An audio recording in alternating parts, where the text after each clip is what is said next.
ॐ नमो भगवते वासुदेवाय। ॐ नमो भगवते वासुदेवाय। ॐ नमो भगवते वासुदेवाय। नारायणं नमस्कृत्य नरं चैव नरोत्तमं देवीं सरस्वतीं व्यासं ततो जायमुदीरयेत्। नष्टप्रायेषु अभद्रेषु नित्यं भागवत सेवया भगवतीरुत्तमश्लोके भक्तिर्भवति नैष्टिके।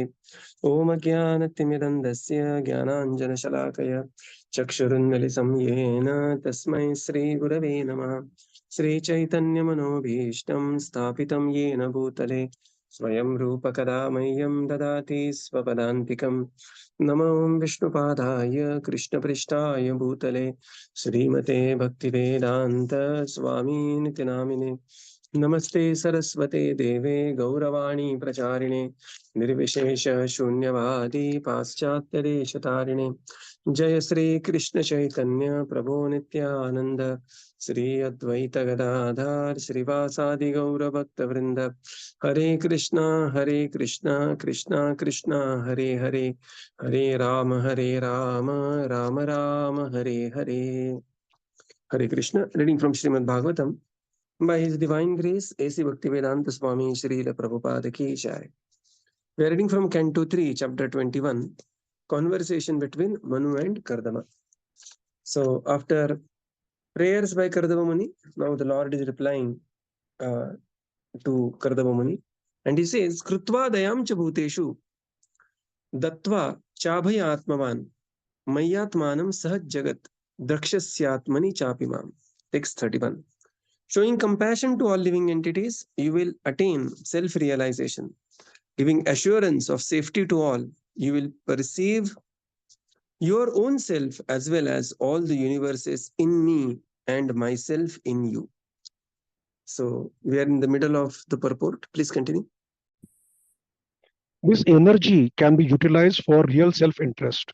If one is compassionate, a person in Krishna consciousness, a devotee of the Lord, is always compassionate. He is not satisfied that only he himself is a devotee, but he tries to distribute the knowledge of devotional service to everyone. There are many devotees of the Lord who faced many risks and distributing the devotional service of the Lord to people in general. That should be done. It is also said that a person who goes to the temple of the Lord and worships with great devotion, but who does not show sympathy to people in general or show respect to other devotees, is considered to be a third class devotee.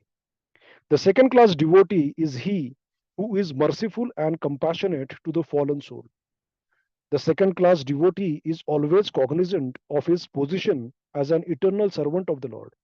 He therefore makes friendship with the devotees of the Lord, acts compassionately toward the general public in teaching them devotional service, and refuses to cooperate or associate with non devotees. As long as one is not compassionate to people in general, in his devotional service to the Lord, he is a third class devotee. The first class devotee gives assurance to every living being that there is no fear of this material existence. Let us live in Krishna consciousness and conquer the nescience of material existence. It is indicated here that Kardama Muni was directed by the Lord to be very compassionate and liberal in his householder life and to give assurance to the people in his renounced life. A sannyasi, one in the renounced order of life, is meant to give enlightenment to the people. He should travel, going from home to enlighten. The householder, by the spell of Maya, becomes absorbed in family affairs and forgets his relationship with Krishna.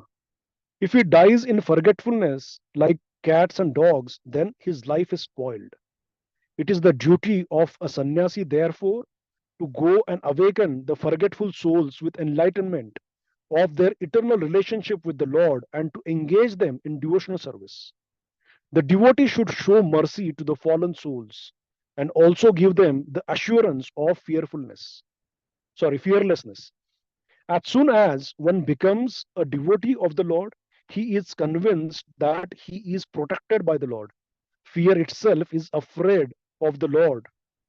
Therefore, what has he to do with fearfulness? Yeah. So this energy, Prabhupada says, can be utilized for self-realization if one is compassionate. So now, which is this energy we are talking about? Yeah. So the previous part of the purport, there is a description of the energy of the Supreme Lord, and everything is considered as Lord's energy.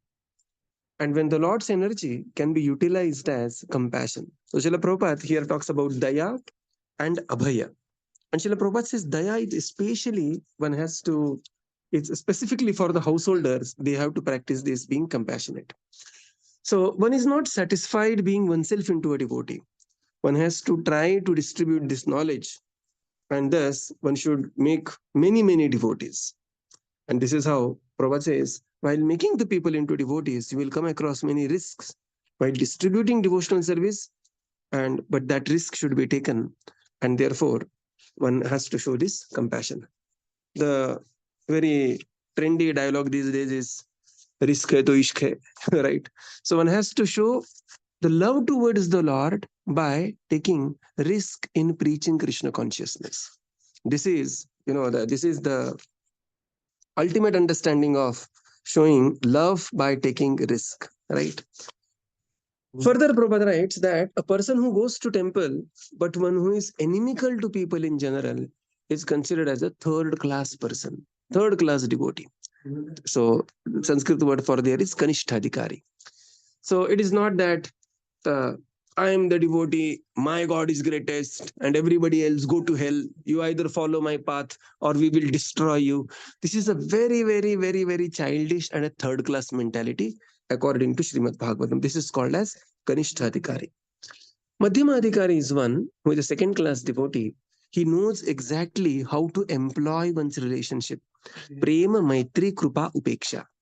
He will do prema towards the Supreme Lord, Maitri with the devotees, Krupa to those who are ignorant about the knowledge of the personality of Godhead, and Upeksha of those who are envious. So all four components are very important. Prema, Maitri, Krupa, Upeksha.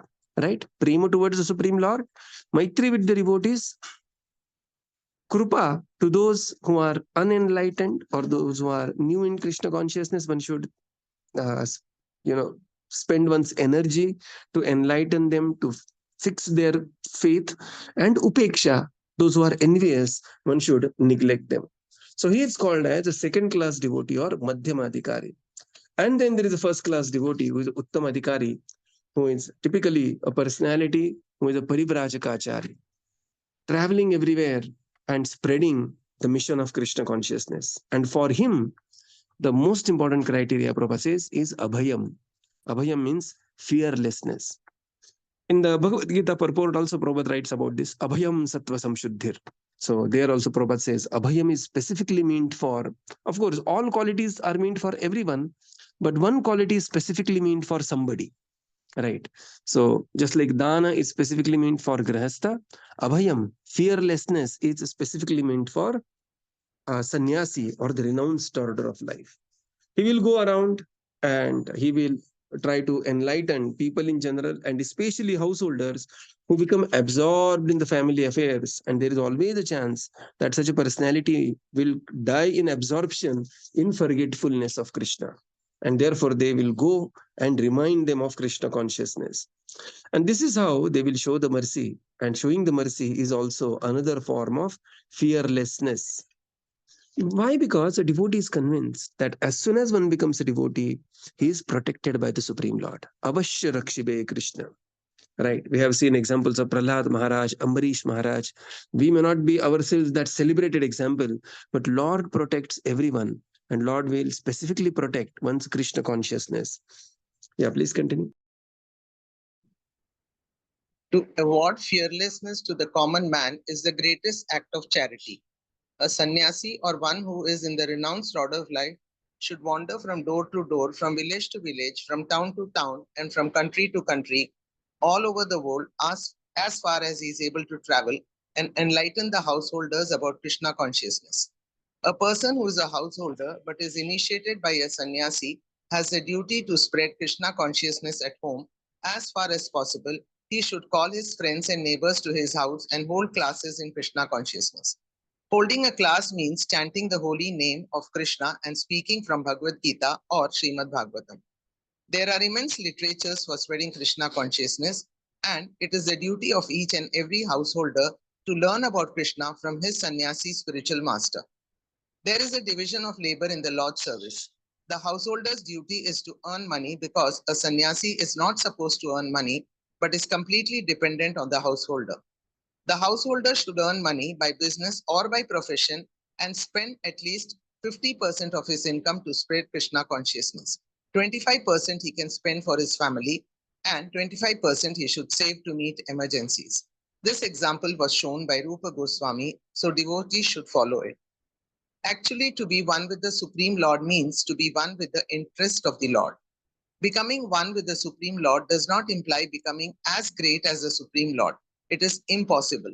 The part is never equal to the whole. The living entity is always a minute part. Therefore, his oneness with the Lord is that he is interested in the one interest of the Lord. The Lord wants every living entity to always think about him, to be his devotee, and to always worship him. This is clearly stated in Bhagavad Gita, Man Mana Bhava Madhyaji Bhakta.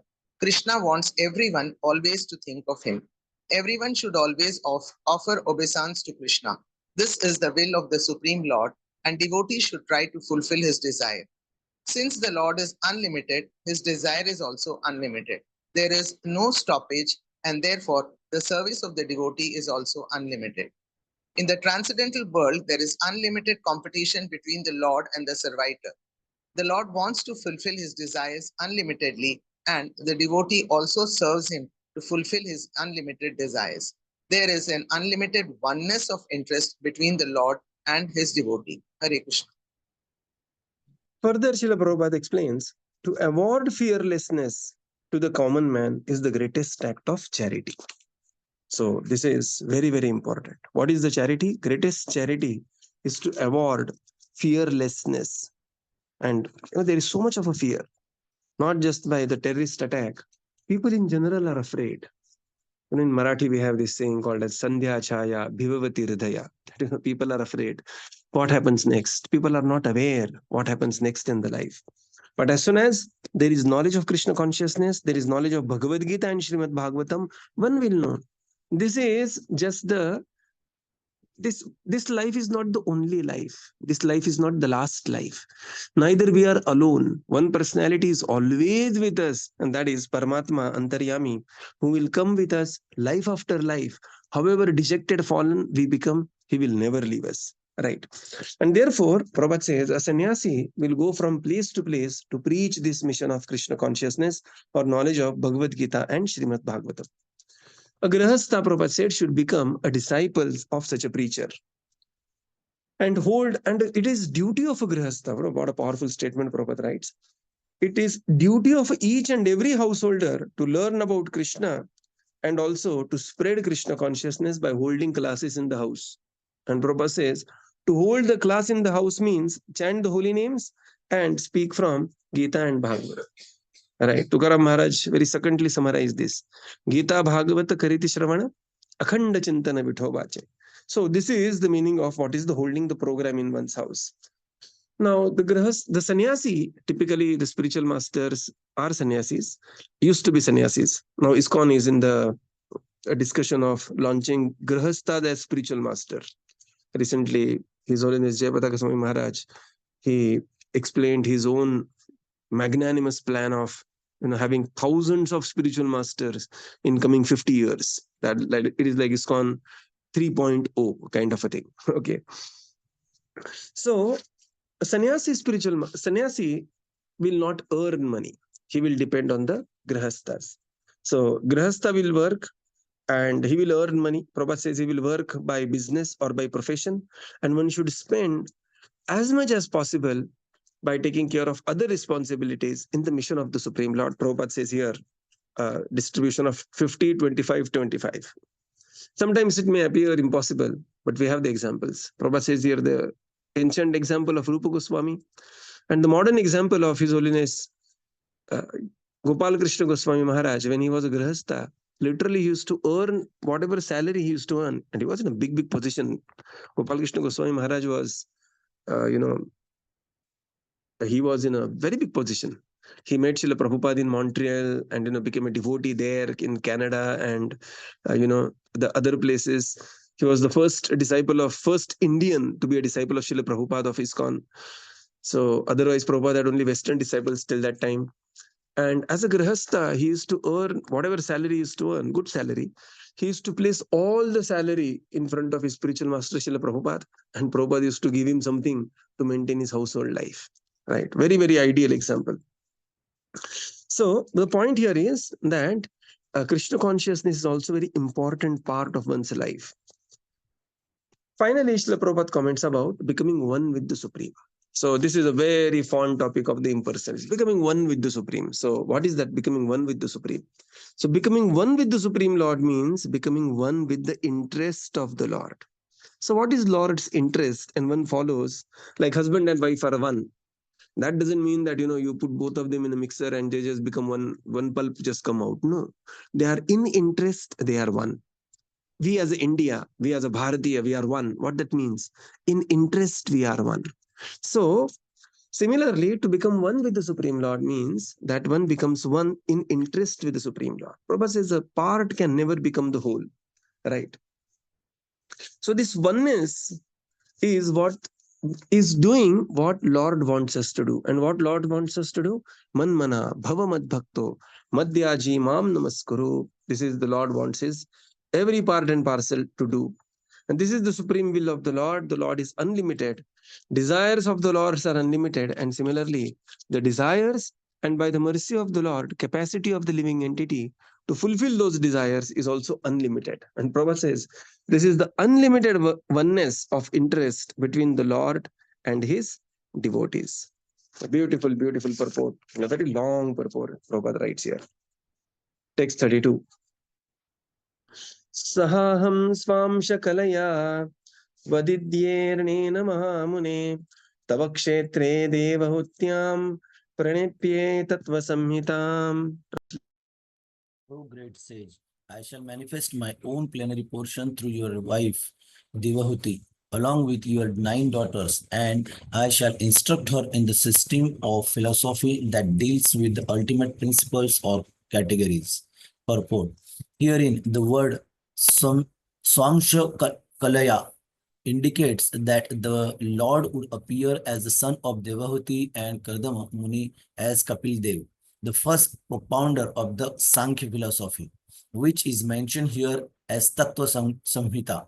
The Lord foretold to Kardama Muni that he would appear in his incarnation Kapil Deva and would propagate the philosophy of Sankhya. Sankhya philosophy is very well known in the world as propagated by another Kapil Dev.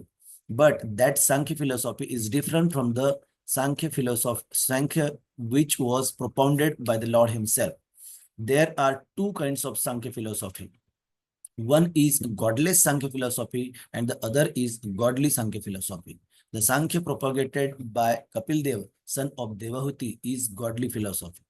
There are different manifestations of the Lord. He is one, but he has become many. He divides himself into 2 different expansions, one called Kala and the other Vibhinamsha.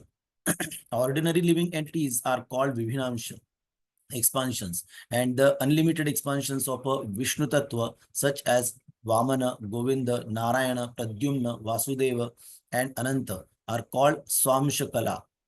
Swamsha refers to a direct expansion, and Kala denotes an expansion from the expansion of the original Lord. Baladeva is an expansion of Krishna, and from Baladeva, the next expansion is Sankarshana. Thus, Sankarshana is Kala, but Baladeva is Swamsha. There is no difference, however, among them. This is very nicely explained in the Brahma Samhita 5.46. Deepar Chireva is Dashantaram Abhipyotya. With one candle, one may light a second candle, with a second, a third, and then a fourth. And in this way, one can light up thousands of candles, and no candle is inferior to another in distributing light. Every candle has the full candle power, but there is still the distinction that one candle is the first, another the second, another the third, and another the fourth. Similarly, there is no difference between the immediate expansion of the Lord and his secondary expansion. The Lord's names are considered in exactly the same way. Since the Lord is absolute, his name, his form, his pastimes, his paraphernalia, and his qualities all have the same potency. In the absolute world, the name Krishna is the transcendental sound representation of the Lord. There is no difference in potency between his qualities, name, form, etc. If we chant the name of the Lord, Hare Krishna, that has as much potency as the Lord himself. There is no difference in potency between the form of the Lord whom we worship and the form of the Lord in the temple.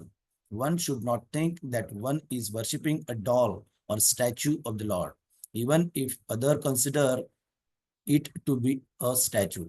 Because there is no difference in potency, one gets the same result by worshipping the statue of the Lord or the Lord himself. This is the science of Krishna consciousness. The Lord further said, O great sage Kardama, I shall manifest you my own plenary portion through your wife Devahuti along with your 9 daughters. And I shall instruct her in the system of philosophy that deals with upliftment principles of or categories. So here, Swamsha Kalaya and Tattva Samhitam. So many wonderful points here. One thing is, how by becoming devotee of the Lord, one will receive something which is far beyond one's imagination. Srila Prabhupada writes this in the previous purport. So here, Kardama Muni became devotee of the Lord. He wanted a good wife. And for being his duty as Prajapati, the Lord is awarding him the wife who is as qualified as Devahuti, the daughter of the emperor Swayambhuva Manu. And now the Lord is personally going to appear as his own son. And another hint the Lord gives here, I shall instruct her. He's not saying I will instruct both of you. That means sannyas of Kardama Muni is also instructed by the Supreme Lord very subtly. I will instruct her. He is not saying I will instruct both of you. Sometimes people have this idea. When the Supreme Lord is manifested in the house, why did Kardama Muni take sannyas? Right. Later chapter we'll see Kardama Muni taking sannyas. Because only after Kardama Muni takes sannyas, Devahuti laments to Kapila Dev that, I have wasted my life. And to address to her lamentation, Kapila Muni is going to narrate the Sankhya philosophy, which is Bhakti Yoga. In the purport, Srila Prabhupada writes that Swamsha Kalaya is very important. What is Swamsha and what is Kalaya? And who is a Kapila and what is Sankhya? So this is the overall point of discussion here. So Prabhupada says there are 2 types of Sankhya philosophy. One Sankhya is propagated by Kapila Muni, which we are going to study later in this remaining part of canto of 3rd canto. And another Sankhya is also propagated by another Kapila Muni, who is atheistic philosopher. So this is like, too much of a copyright hijack. Okay, he also propagated Sankhya and he put his name also Kapila. So people are often confused. Kapila Sankhya means which Kapila Sankhya? So there is one Kapila Sankhya, which is very atheistic in nature. And there is another Kapila Sankhya, which is very devotional in nature. But Sankhya refers to count or Sankhya. So one Sankhya, the atheistic Sankhya, only counts. Another Sankhya counts and ultimately goes the source of that counting, that is the Supreme Lord. That is the difference between these 2 types of Sankhya philosophy. And therefore, when Srila Prabhupada wrote the book, Teachings of Lord Kapila, the next line, it says, Teachings of Lord Kapila, the son of Devahuti. Right? Because people have this misunderstanding that which Kapila and which Sankhya. Further, Srila Prabhupada says, now Kapila Muni is called as Swamsha Kalaya. What is the difference? One thing is, the Supreme Lord expands himself as Swamsha and Vibhinnamsha. So Swamsha are the Vishnu Tattvas, Vibhinnamsha are the Jiva Tattvas. So Jiva Tattvas, they are like all of us, we are Jiva Tattva. But there are expansions of the Supreme Lord which are called as Swamsha. But when the Swamsha, the expanded form of the Lord, expands himself, that is called as Kala. So Prabhupada says very beautifully, Baladev is Swamsha, because, and then rest, everybody who is incarnating from Baladev is called as Kalaya. So they are called as Swamsha Kala, right? But there is no difference in the potency. Just like, you have the one candle, and the one candle is originally lit up candle, and using that candle you are lighting up another 1000 candles, right? So there is one candle and other candles are also lit up. But somebody will say, no, Prabhuji, the original candle, by the time you are lighting up another 1000 candle, the original candle will get exhausted, right? So you will come to know. But here, all these candles are Samana Dharma. And this is very beautiful example given by Brahmaji in Brahma Samhita. Deeparchare vahi dashantaramabhyupetya. So here it says that just like one candle, Deepa, of course, candle is Prabhupada's translation of the word Deepa. One Deepa is prajvalit by another Deepa, but they are inexhaustible Samana Dharma. So they are all of same quality, but still there is one amongst the Supreme, right? Still there is one. And that one is Ishvara Parama Krishna Satchidananda Vigraha Anadiradir Govinda Sarva Karana Karanam. Just like in the collegium system, there may be, there are like 10 justices, okay, but still there is one amongst them, the first amongst equal. This principle is always there, first amongst equal. So they are all equal, but there is first among that equal as well. So they are, so this is called as Swamsha Kalaya. Prabhupada says there is absolutely no difference. What to speak of between the incarnations? There is no difference between Lord's name, form, pastimes, paraphernalia, and the qualities. They all are on the absolute platform. The deity of the Lord is non-different than the personality of Godhead. Chaitanya Charitamrita has multiple examples for this. In fact, Mahaprabhu, when he is explaining this point, he's giving the example of Sakshi Gopal and very elaborately narrating the story of Sakshi Gopal by none other than the Supreme Lord, that how the deity of Gopalji traveled from Vrindavan to Katak, Orissa, just to give the Sakshi, and the deity is not just the stone, but deity is Pratima Nahi Tumi Sakshat Brajendra Nandan. Prabhupada says this is the science of Krishna consciousness. By worshipping the deity, by chanting the holy names, by taking darshan of the supreme form, by hearing the pastimes of the Lord, one will derive as much benefit as Arjuna was deriving sitting next to Krishna and hearing Bhagavad Gita. This is the great science of Krishna consciousness. Text 33.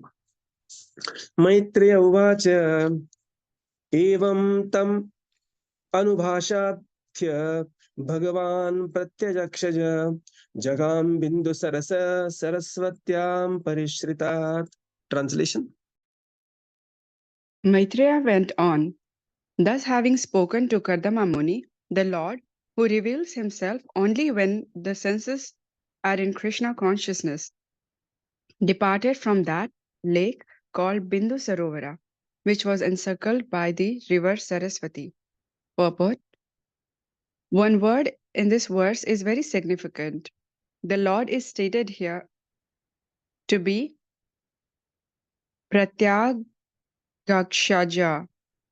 He is imperceptible to material senses, but still he can be seen. This appears to be contradictory. We have material senses, but how can we see the Supreme Lord? He is called Adhokshaja, which means that he cannot be seen by the material senses. Akshaja means knowledge perceived by material senses.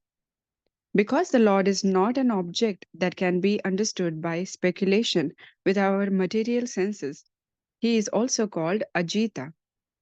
He will conquer, but no one can conquer him. What does it mean? Then that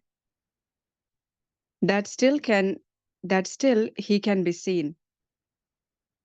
It is explained that no one can hear the transcendental name of Krishna. No one can understand his transcendental form. No one can assimilate his transcendental pastimes. It is not possible. Then how it is possible that he can be seen and understood? when one is trained in devotional service and renders service unto him. Gradually, one's senses are purified of material contamination. When one's senses are thus purified, then one can see, one can understand, one can hear, and so on.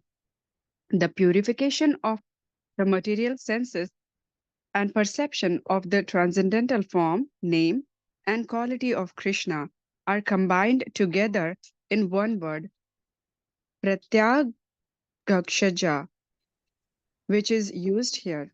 Hare Krishna. So Maitreya Muni, we continued his narration. So we are in the now next section where the Lord has, the Lord here now 33 to 37. Lord is going to disappear, and there is arrival of Manu at Bindu Sarovar. And later the Bindu Sarovar will be very elaborately described in the next section 38 to 44. So the Lord disappeared, thus having spoken to Kardama Muni, the Lord Bhagavan Pratyakshaja means one who reveals to the devotees only when for the purified senses in Krishna consciousness. He departed from that lake called as Bindu Sarovar, Bindu Saras, which is encircled by river Saraswati. So river Saraswati is a reality, and it is not something like mythological place Saraswati. It is a reality. Bindu Saras is the reality, and the Lord appearing there. In the purport, Srila Prabhupada writes that the Lord is called as Pratyakshaja. Pratyakshaja means imperceptible to material senses. So the Lord can be seen, but not with the material senses. Prabhupada says the Lord is called as Adhokshaja, because unless the senses are purified, specifically qualified, the Lord cannot be seen. Just like, one may have so many bacteria, but unless you have, the microscope, you cannot see the bacteria. There may be millions of stars in the sky, but unless you have telescope, you cannot see the stars. Similarly, the reality may be there, but unless we are specifically qualified, we cannot see the reality. And here, the presence of the Supreme Lord has to be seen, not by microscope or telescope, but they have to be seen by Shastra scope. That is Shastra Chakshu, correct? So one has to develop Shastra Chakshu. Srimad, Brahma Samhita talks about this. Premanjana Churita Bhakti Vilochanena Santaha Sadaiva Hridayeshu Vilokayanti. Prabhupada says the Lord is Ajita. He is the conqueror. But how to conquer? He is a conqueror of everyone. But Prabhupada says how he conquers through the process of devotional service. So to have the complete perception of the Lord, one has to train oneself in devotional service.